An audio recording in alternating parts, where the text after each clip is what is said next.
Major League Baseball and the Players' Union began negotiations about restarting the 2020 season on Tuesday. The two sides started talks after Commissioner Rob Manfred held a Monday conference call with the league's 30 owners, who approved a restart proposal that would see the 2020 regular season being in early July. Here are the major items included in MLB's proposal, sources familiar with Monday's conference call have told CBS Sports. The first virtual meeting between the league and the Players Association reportedly took place for several hours on Tuesday, and no deal was reached. The discussion is expected to continue Wednesday and perhaps beyond that. For multiple reports, including from Joel Sherman of the New York Post, the league did not formally present its revenue split proposal with the union on Tuesday. MLBPA Executive Director Tony Clark responded to the revenue-sharing plan Monday night, implying it's something the union will not agree to. Below is a breakdown of MLB's proposal to start the 2020 season following the COVID-19 pandemic. Many other issues also have to be sorted out beyond the major items outlined below.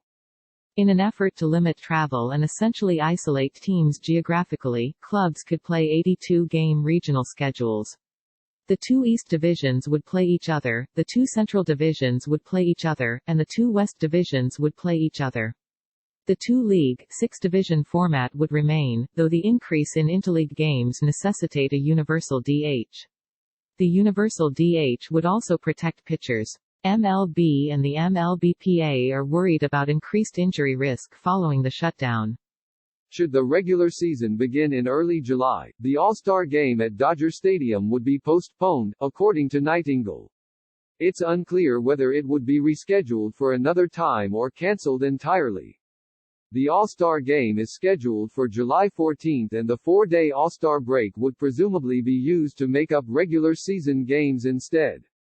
For all intents and purposes, MLB is proposing clubs have 50-man rosters in 2020 to help deal with the condensed schedule and limit injury risk.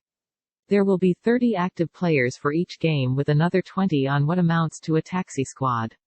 It is extremely unlikely there will be a minor league season in 2020 and a 20-man taxi squad is the best way to keep players ready and available as injury replacements and call-up options.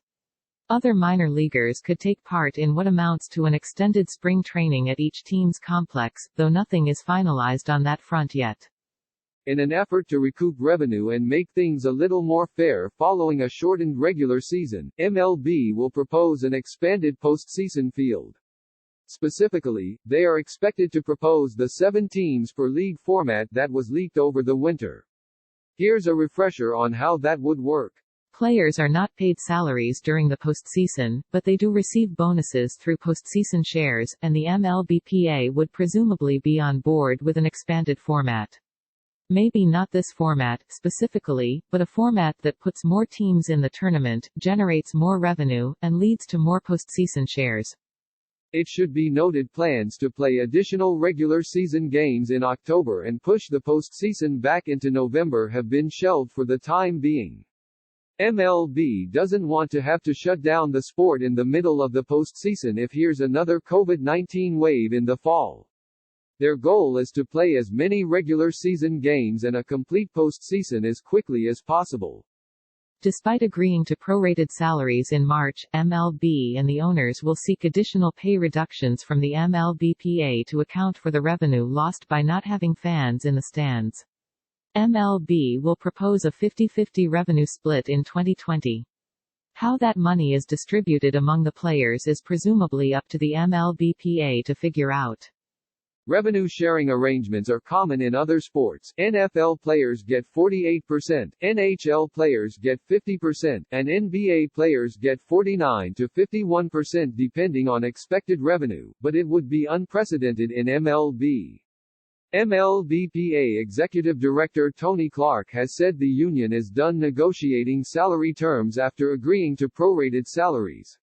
The salary reduction issue figures to be the most significant hurdle that has to be cleared.